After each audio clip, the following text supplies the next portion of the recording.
नमस्कार मित्रों, आज मैं आपको एक विशेष जानकारी देने वाला हूँ। शाम की पूजा का सही समय क्या होता है? शाम को दीपक कब जलाना चाहिए और दीपक जलाते समय किन नियमों का पालन करना चाहिए? अगर हम शाम को दीपक जलाते हैं तो क्या हमें स्नान करना आवश्यक है?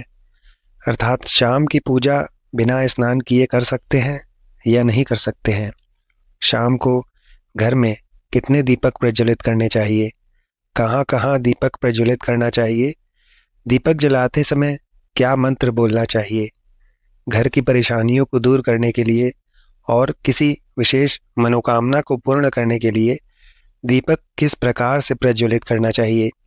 इसलिए आज की वीडियो पूरी तरह से संध्या वंदन पर आधारित है। शाम के समय आप जो संध्या वंदन करते हैं, पूजा आराधना करते हैं, दीप प्रज्वलित करते हैं, वह किस प्रकार से आपको करना है? किन नियमों का पालन आपको करना है?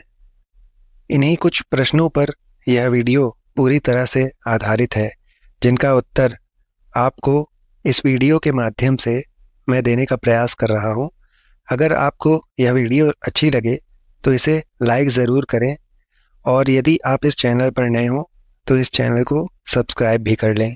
यदि आपका कोई सुझाव हो या कोई प्रश्न हो तो इस विशेष वीडियो के माध्यम से आप कमेंट बॉक्स में अवश्य पूछ सकते हैं।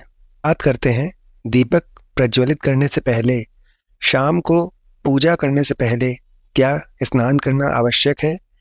मित्रों, शास्त्रों के अनुसार पूजा में शुद्धता आवश्यक होती है।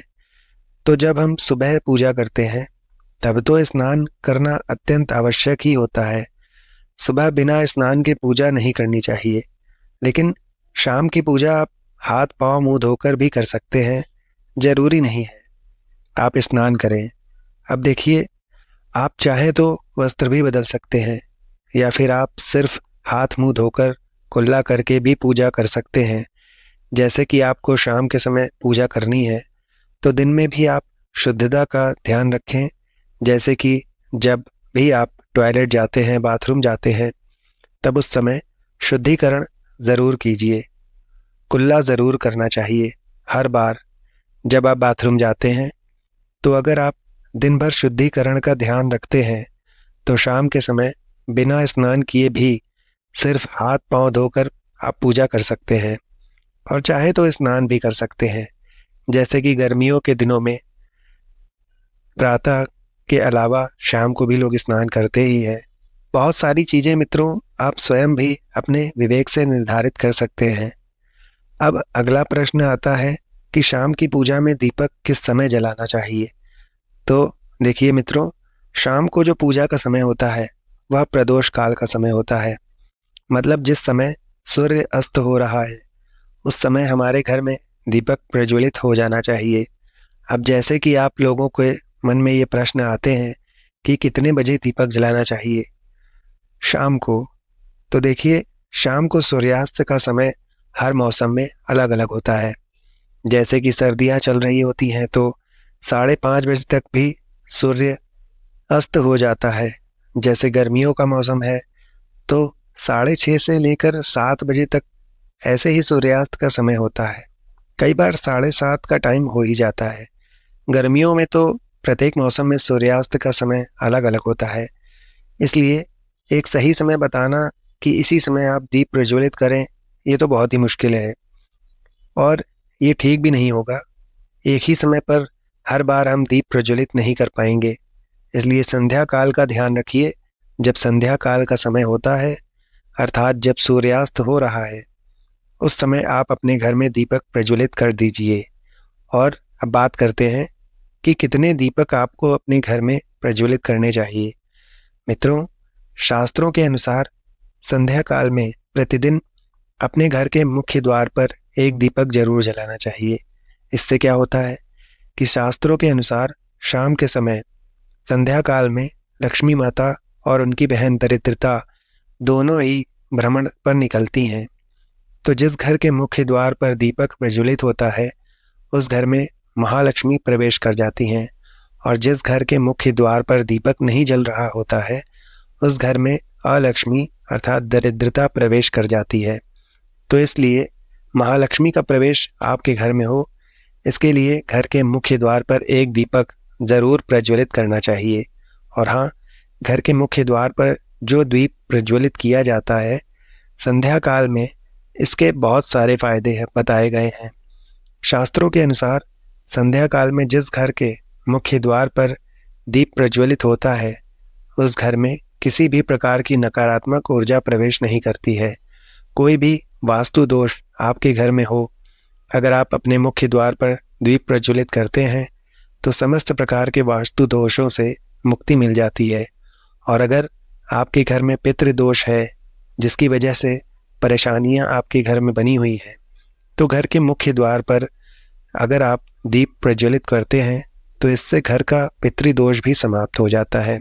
और इसके अलावा घर में किसी भी प्रकार की अशांति रहती हो या फिर आपके घर में बीमारियां बहुत रहती हों, कलह रहता हो, आर्थिक तंगी रहती हो, तो घर के मुख्य द्वार पर यदि आप दीप प्रज्वलित करते हैं तो समस्त प्रकार की परेशानियों से, दुखों से आपको मुक्ति मिल जाती है।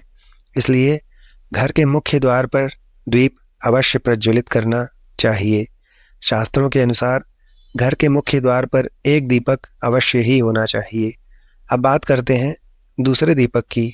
तो दूसरा दीपक आपको अपने घर की तुलसी के पास प्रज्वलित करना चाहिए। जी हाँ मित्रों, शास्त्रों के अनुसार अगर शाम के समय संध्या काल में तुलसी की जड़ के पास अंधेरा रहता है, ऐसे घर में दरिद्रता का स्थायी निवास बन जाता है। और जिन घरों में शाम के समय तुलसी के पास दीप प्रज्वलित किया जाता है, ऐसे घर में लक्ष्मी का वास होता है। श्री हरि विष्णु सहित महालक्ष्मी ऐसे घरों में वास करती हैं।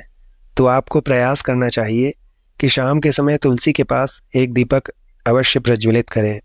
अब बात करते हैं अगले दीपक की। तो शाम के समय अपने घर के ईशान कोण में, अर्थात जहाँ पर आपने अपने घर का मंदिर बनवाया हुआ है, उसी स्थान पर घर के मंदिर में एक दीपक अवश्य प्रज्वलित कीजिए। 2-3 दीपक आपको प्रतिदिन जरूर प्रज्वलित करने चाहिए। और यदि आप तीनों दीपक प्रतिदिन प्रज्वलित करते हैं तो विश्वास मानिए आपके घर की बहुत सारी परेशानियां स्वयं ही समाप्त हो जाती हैं। और अब बात करते हैं अगले प्रश्न के बारे में, जो आप लोगों के मन में हमेशा रहता होगा कि दीपक किस चीज़ से प्रज्वलित करना चाहिए। अर्थात सरसों का तेल डालें या फिर तिल का तेल प्रयोग करें या फिर शुद्ध गाय के देसी घी का प्रयोग करें, किस चीज़ से दीपक प्रज्वलित करें। तो मित्रों, शास्त्रों के अनुसार सरसों के तेल का दीपक हर जगह प्रज्वलित नहीं करना चाहिए। सरसों का तेल कड़वा तेल कहा जाता है। इस तेल का दीपक हम प्रज्वलित करते हैं शनिदेव के लिए। अगर आप दीप दान करते हैं शनिवार के दिन तो आपको सरसों के तेल का दीपक प्रज्वलित करना चाहिए। और चाहे तो जैसे कि पीपल का वृक्ष होता है वहाँ पर भी सरसों के तेल का दीप प्रज्वलित कर सकते हैं, या फिर काल भैरव देवता को, उनके लिए भी सरसों के तेल का दीपक प्रज्वलित किया जाता है। इसके अलावा कहीं पर भी सरसों के तेल का दीप प्रज्वलित करने की बात शास्त्रों में नहीं कही गई है। शास्त्रों के अनुसार किसी भी देवता के निमित्त जो हम दीप प्रज्वलित करते हैं उसमें गाय का घी डालकर ही प्रज्वलित करना चाहिए। अब देखिए, ऐसे समय में जबकि गाय का शुद्ध घी नहीं मिल पाता है, तब हमें क्या करना चाहिए। तब आपको गाय के घी के नाम पर जो भी घी मिल जाता है उस, या फिर शुद्ध घी मिल जाए उसका प्रयोग कर सकते हैं, या फिर आप चाहें तो तिल के तेल का दीप प्रज्वलित कर सकते हैं। तो प्रतिदिन जो आप दीपक प्रज्वलित करते हैं अपने घर में, चाहे आप घर के मुख्य द्वार पर प्रज्वलित करें या फिर तुलसी के पास प्रज्वलित करें या फिर घर के ईशान कोण में प्रज्वलित करते हैं, तो सभी दीपक आप तिल के तेल या शुद्ध घी का प्रज्वलित करें। और हाँ, दीपक प्रज्वलित हैं जैसे कि मुख्य द्वार पर ज्योति प्रज्वलित करेंगे या फिर तुलसी के पास दीप प्रज्वलित करते हैं या फिर घर में जो दीप प्रज्वलित किया जाता है सीधे नहीं रखा जाता है। दीपक रखते समय प्रतिदिन दीपक के नीचे थोड़ा सा आप चाहे तो चावल रख सकते हैं या फिर आप चाहें तो थोड़े से पुष्प रख सकते हैं। और हाँ, अगर आप दीपक के नीचे चावल रखते हैं तो इस बात का आपको ध्यान रखना है कि चावल खंडित नहीं होना चाहिए, क्योंकि ऐसा माना जाता है कि अगर टूटे हुए चावलों का आप प्रयोग पूजा में करते हैं तो ये किसी प्रकार से, चाहे दीपक के नीचे रख कर करते हैं या फिर अक्षत के स्वरूप में करते हैं, तो इससे घर में दरिद्रता आती है। इसलिए खंडित चावल उपयोग में नहीं करें। दीपक के नीचे भी नए से ना रखें। जैसे कई लोगों के मन में प्रश्न आते हैं, प्रतिदिन जो दीपक के नीचे हम चावल रखेंगे तो उस चावल का अगले दिन क्या करना चाहिए? तो मित्रों, अगले दिन उसे उठाकर आप पक्षियों को डाल दीजिए। पक्षी उसे खा जाते हैं और घर में जो आप ईशान कोण में दीप प्रज्वलित करते हैं, अर्थात घर के मंदिर में जो दीपक प्रज्वलित किया जाता है, उस दीपक को आप किसी पात्र में भी रख सकते हैं। जैसे कि एक छोटी सी प्लेट ले लीजिए, उसी प्लेट में दीपक रख दीजिए और उस दीपक को हम प्रज्वलित करते हैं। अर्थात मंदिर में जो दीपक प्रज्वलित करेंगे वह आप किसी पात्र में भी रख सकते हैं, लेकिन सीधे जमीन पर आपको कोई भी दीपक नहीं रखना है। इस बात का विशेष ध्यान रखिए। और आपका अगला प्रश्न ये होगा, शाम की पूजा करते समय किस मंत्र का जप करना चाहिए? दीप प्रज्वलित करते समय दीप जलाने का मंत्र क्या होता है? तो देखिए, दीप जलाने का मंत्र मैं आपको बता देता हूँ।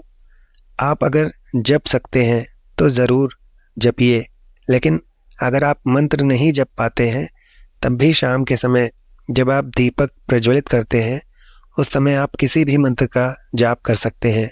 जैसे कि आप चाहें तो माता रानी कृष्ण कन्हैया के किसी मंत्र का जप कर सकते हैं। आपके कोई इष्ट देवता हो तो उनके मंत्रों का भी आप जाप कर सकते हैं। दुर्गा चालीसा का, हनुमान चालीसा का पाठ करते हुए भी आप दीप प्रज्वलित कर सकते हैं। जरूरी नहीं कि आप दीपक जलाने वाला मंत्र ही पढ़ेंगे, किसी भी मंत्र को पढ़कर आप दीप प्रज्वलित कर सकते हैं। संध्या वंदन कर सकते हैं, क्योंकि शास्त्रों में कहा गया है कि मौन रहकर कभी भी पूजा नहीं करनी चाहिए। जो भी शुभ कर्म होते हैं वह मंत्र उच्चारण के साथ ही पूर्ण किए जाते हैं, इसलिए मंत्र उच्चारण आवश्यक है।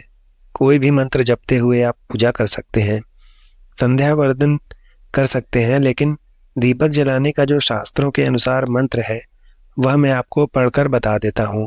मंत्र है, शुभम करोति कल्याणम आरोग्यम धन संपदा शत्रु बुद्धि विनाशाय दीप ज्योति स्तुते। दीपो ज्योति परम ब्रह्म दीपो ज्योतिर्जनार्दन दीपो हरत में पापम संध्या दीप नमोस्तुते। इस मंत्र का जाप दीपक प्रज्वलित करते समय करने से कहा जाता है कि सभी प्रकार के पापों से मुक्ति मिल जाती है और दीप देवता जो होते हैं वह हमारे जीवन में प्रकाश करते हैं। तो बहुत आसान है यह मंत्र, अगर आप लोग नियमित पढ़ेंगे तो निश्चित ही आपको याद हो जाएगा और दीपक प्रज्वलित करते समय आप बिना देखे भी इसे पढ़ पाएंगे। और आप चाहें तो इसे किसी कागज़ पर लिख कर रख सकते हैं और घर के मंदिर में ही रख दीजिए जहाँ पर आपको दीपक प्रज्वलित करना है। तो जब आप दीप प्रज्वलित करेंगे और इस मंत्र को देखकर भी पढ़ सकते हैं, कुछ दिनों में आपको ये याद हो जाएगा। तो आज का ये वीडियो शाम की पूजा से संबंधित है, तो दीपदान से संबंधित संपूर्ण जानकारी मैंने आपको शेयर की है। मैं उम्मीद करता हूँ कि ये वीडियो आपके लिए उपयोगी सिद्ध हो। इसके अलावा यदि वीडियो में आपको कोई गलत विचार या बात समझ में आए तो कमेंट में हमें अवश्य बताएं। धन्यवाद मित्रों।